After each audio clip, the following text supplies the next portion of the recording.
Attention derrière. On commence à peser pour que il va tomber sur nous. Faut pas qu'on le lâche.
Donc Sami Hassani, de la direction scientifique d'Océanopolis, et je gère sur une partie de mon temps de travail l'association ACMOM, qui est l'association de conservation des mammifères et oiseaux marins de Bretagne.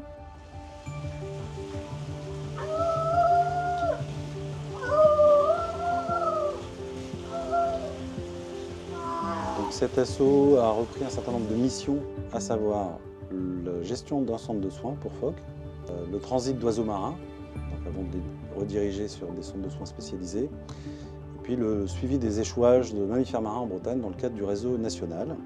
À côté de cela, on a mis en place dans l'association ACMOM d'autres suivis, comme le suivi des phoques gris de la rade de Brest.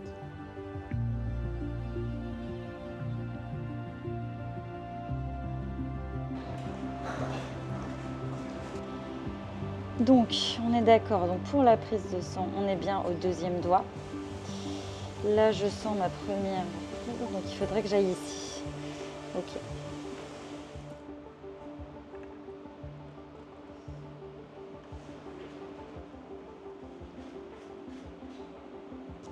Donc, moi, je m'appelle Océane Guiomard. Je suis technicienne soigneuse animalière au centre de soins de l'ACMOM à Océanopolis. J'ai fait une reconversion professionnelle. Je travaillais avant dans le milieu du commerce.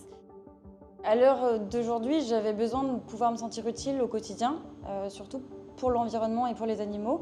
Dans cette optique de vouloir me réorienter, j'ai souhaité faire un BTS GPN, donc gestion et protection de la nature, que j'ai réalisé à Pommery-Jody. Et donc j'ai fait mon alternance ici, dans ce centre de soins, où on recueille des jeunes phoques échoués, blessés, malades ou très amaigris chaque année.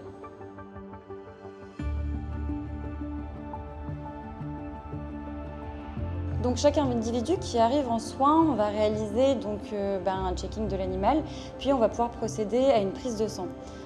C'est essentiel en fait de récupérer des données, parce que ça reste, j'aime pas trop ce terme-là, mais c'est du matériel biologique essentiel, du milieu naturel qu'on va pouvoir utiliser pour valoriser ces données. Donc elles vont servir à des projets de recherche. Par exemple, il y a une étude qui a été menée par Sami Hassani sur la génétique du phoque gris. D'autant plus que ces prélèvements, ils servent également à savoir quelles sont les pathologies qui circulent dans le milieu naturel. Là, il y a eu des cas de grippe aviaire sur les oiseaux. On a appris qu'en fait, il y avait des animaux, des phoques, qui étaient touchés qui pouvaient être touchés par la grippe aviaire.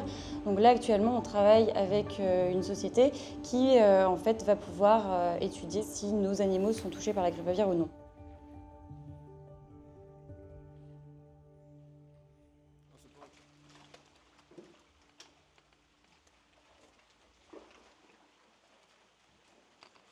S'agissant de la présence des phoques en Bretagne, il faut savoir que comme partout en France, en particulier sur le littoral Manche-Mer du Nord, dans les années 60, il y a eu quasiment une extinction, alors provoquée par l'homme, des colonies de mammifères marins liées à la chasse.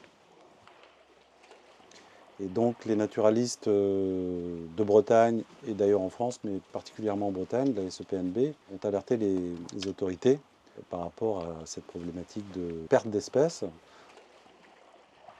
Ça a créé le premier arrêté d'interdiction de chasser pour les phoques, donc qui date de 62.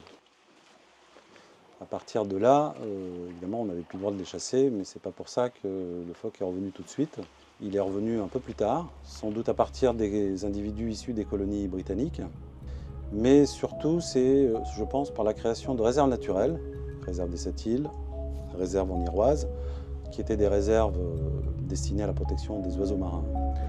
Mais néanmoins, le fait d'avoir une réserve, c'est quand même une zone de quiétude, une protection, une surveillance.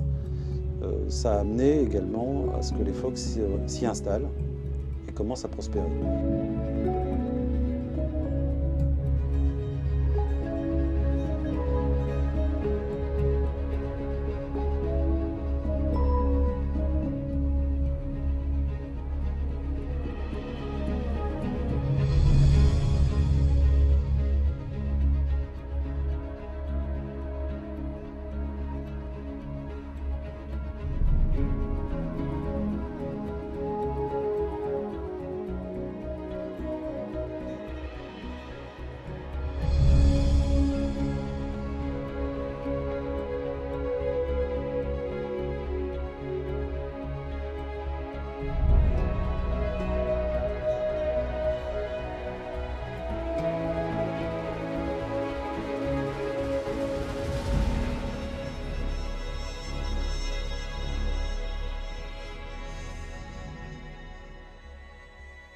Alors évidemment, ça a pris un peu de temps, puisqu'on dénombrait à l'époque une trentaine de phoques, voire 45 un peu plus tard.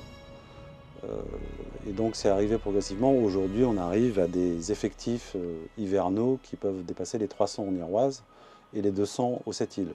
Et donc on est dans une dynamique aujourd'hui de croissance de ces colonies, avec de plus en plus de naissances.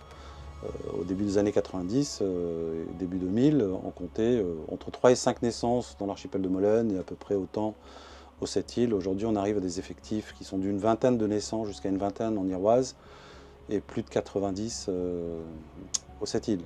Donc c'est bien, on est dans une phase plutôt positive, comme je disais, mais soyons prudents. Une forte menace qui arriverait à toucher ces populations pourrait être assez dangereuse pour l'espèce.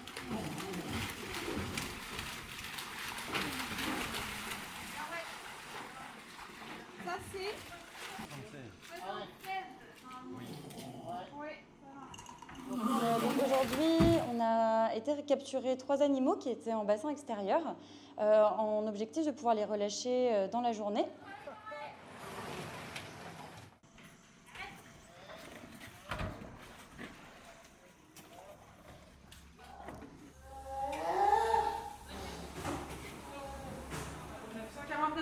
Donc ces animaux, ils sont arrivés, l'un, donc 755, était arrivé Blanchon, donc c'était une séparation mère-jeune, donc il n'avait absolument aucune solution pour s'en sortir. On a eu 771, qui est un phoque qui est arrivé complètement blessé, avec des plaies nécrosées aux pattes arrière et à la queue. Et 776, donc qui est un animal qui est arrivé complètement amaigri et déshydraté. Donc là, la prise en charge était totalement essentielle pour sa survie. Alors, il y a une problématique qui est similaire aux mammifères marins et aux prédateurs supérieurs, c'est d'abord, ce sont les interactions avec les activités humaines. Il n'y a pas de secret là-dessus. Elles sont nombreuses. La première, ce sont les captures accidentelles dans les engins de pêche, que ce soit les dauphins, les marsouins, les phoques, font l'objet de captures accidentelles. Les autres menaces, c'est tout ce qui est pollution chimique notamment, sachant que les prédateurs supérieurs concentrent les molécules de contaminants dans leur graisse en particulier. Même si les colonies sont de plus grande taille aujourd'hui, elles sont vulnérables par rapport à des risques, notamment d'épizoétie. C'est des épidémies qui touchent les populations de phoques. Et donc là, c'est là que les centres de soins prennent tout leur sens, dans le sens où ils seraient là pour pallier à cela et tenter de sauver un maximum d'individus. Encore faut-il qu'on puisse le faire, mais voilà. Et ce savoir-faire, il faut le conserver. Vas-y, Goupi. Et voilà. Ouais, il va partir à bloc. Allez mon père. Lui, c'est celui qu'on a récupéré, Blanchon, tu te souviens pas? Lorsqu'il y a des scolaires qui viennent en atelier ici à Océanopolis et qui assistent à un relâché, il y a toujours cette passion du public pour ces prédateurs supérieurs. Alors, évidemment, le phoque, c'est mignon, les mammifères marins, c'est mignon, c'est ce qui plaît au public. Mais nous, on est là pour rectifier le tir et plutôt rappeler que c'est un prédateur supérieur, c'est un indicateur de la qualité des milieux et que s'ils sont là, c'est parce que l'environnement est relativement sain, est relativement préservé, et que si on veut garder ça, il y a des actions à mener.